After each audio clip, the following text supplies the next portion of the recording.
Más de 7 mil millones de personas en este momento habitan la Tierra.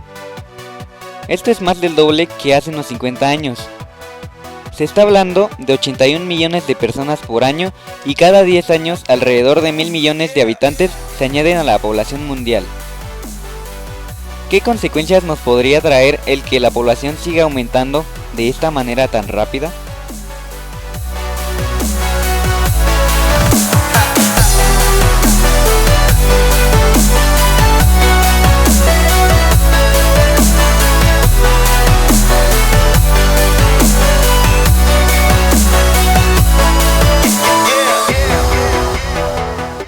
Esto no es cosa que afecte solo a unos cuantos.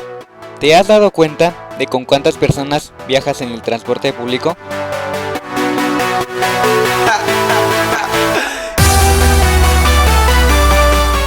¿Has notado también cómo en un salón de clases está completamente lleno? Como en un simulacro es muy difícil que todos desalojen de manera rápida en un lugar.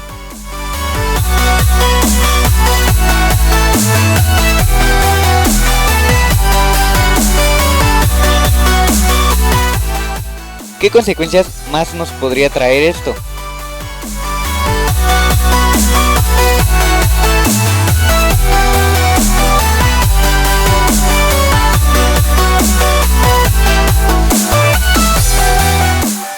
En el mundo no hay país que se libre de esto y México no es la excepción.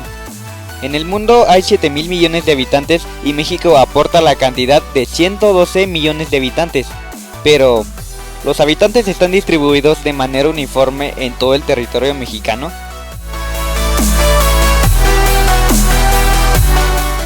En el país, los lugares con mayor población son las ciudades, destacando al Distrito Federal en segundo lugar con 8.851.080 habitantes, un 52.2% de mujeres y un 48.8% de hombres, y teniendo como primer lugar al Estado de México, pues cuenta con 15.175.862 habitantes.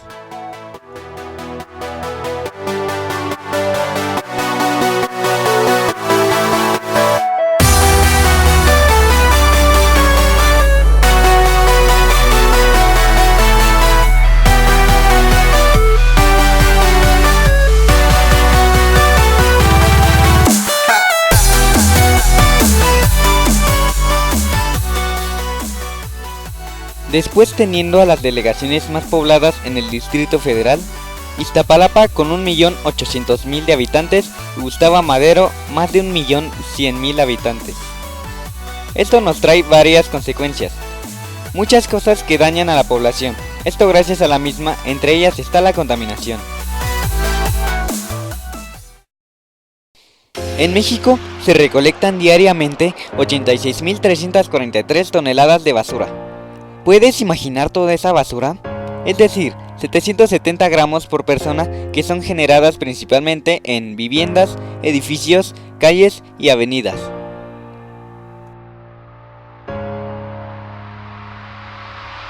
Pero no solo contaminamos con basura, también existen varias formas en las que hacemos que el aire también se vea afectado.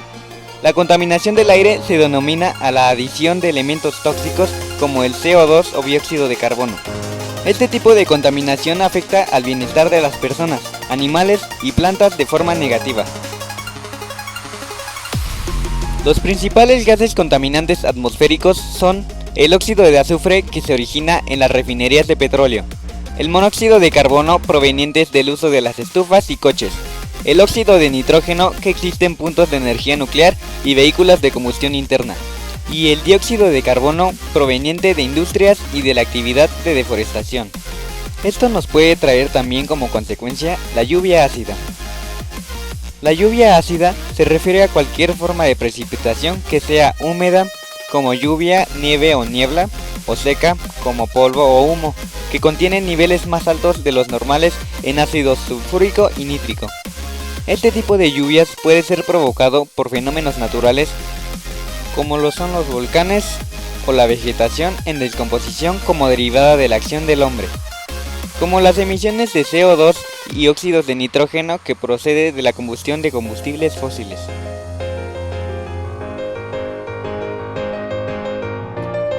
Y hablando del aire, recurso natural indispensable para la vida, los seres humanos también nos hemos encargado de llenarlo de toxinas, pues bien se sabe que no toda el agua del planeta es dulce, y por lo tanto no toda el agua se puede utilizar para nuestras necesidades, pues el 96.5% es salada y se distribuye entre los océanos, mientras que el restante 3.5% es agua dulce que se encuentra a nivel superficial en forma de ríos y arroyos, a un nivel subterráneo en forma de acuíferos naturales y en forma de hielo en los polos y cimas de montañas.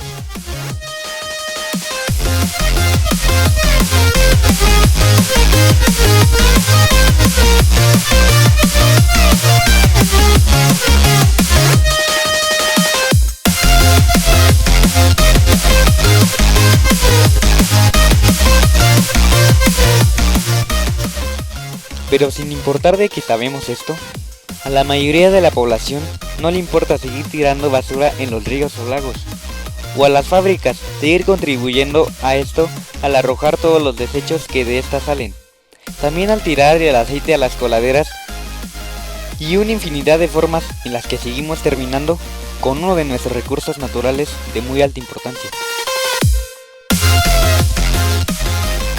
Y eso no es todo. Otro problema que tenemos como consecuencia es que el espacio comienza a ser deficiente. Con el hecho de ir por las calles y ver cómo todo está lleno de casas, la necesidad de la gente por tener un lugar en donde vivir hace, además de poner en riesgo su vida al establecerse en lugares como cerros, volcanes o muy cerca de algún río u océano.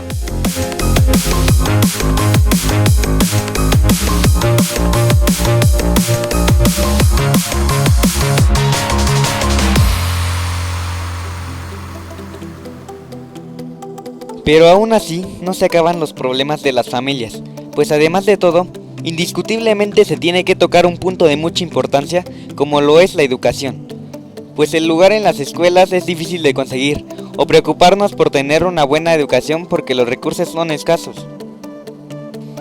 México gasta $2.158 a nivel preprimaria, $2.185 en nivel primaria y $2.536 a nivel secundaria por alumno, lo cual lo coloca en la última posición de un estudio realizado en distintos países, 34 en total. Dicho estudio fue publicado por la Organización para la Cooperación y el Desarrollo Económico, pero si pensamos en la cantidad de alumnos que hay en el país, no es lo óptimo.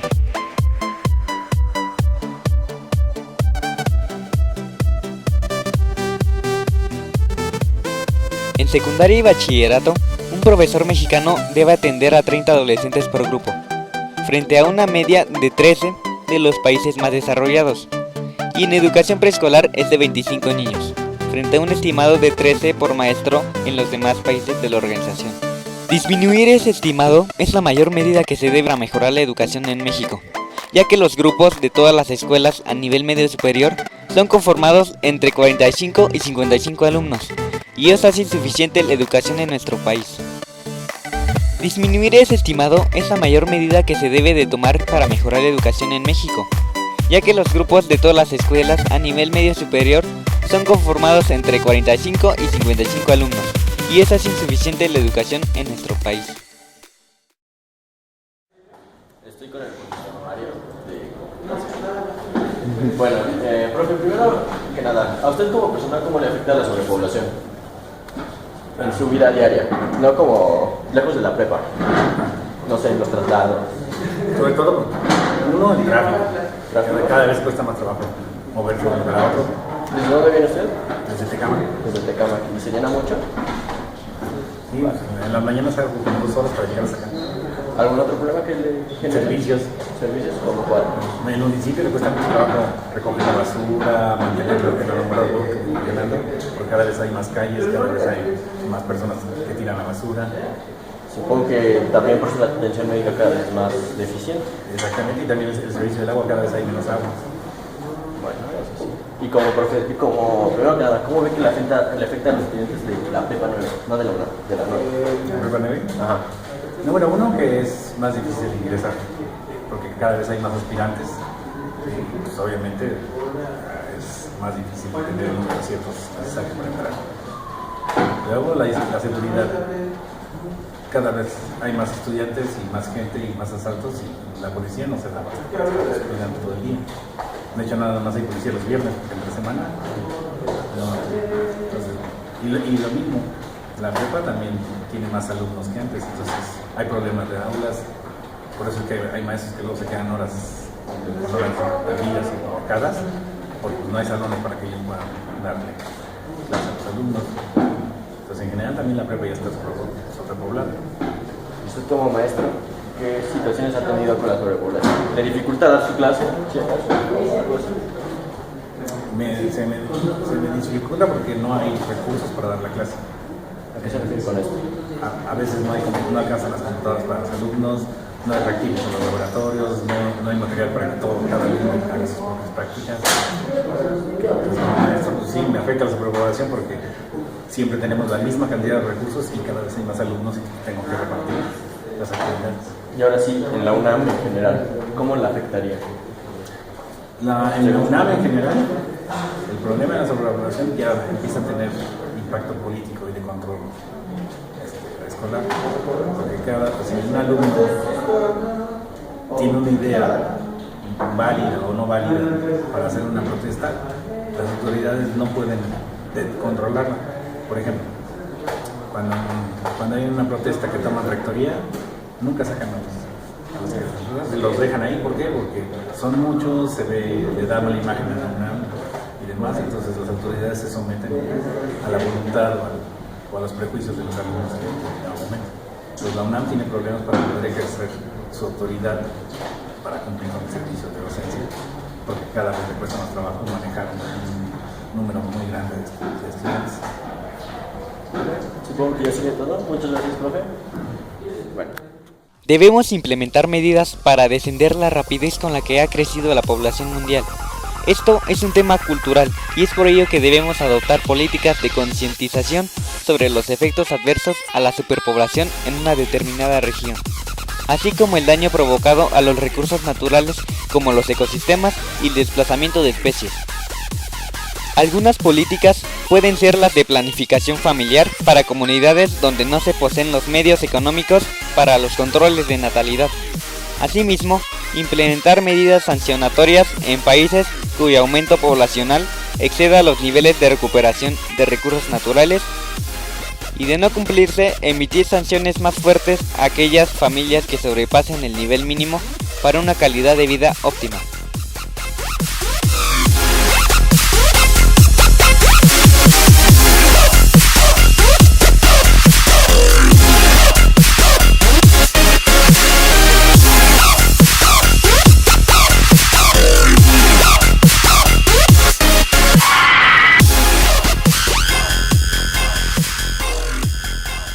Y nuestra población sigue creciendo.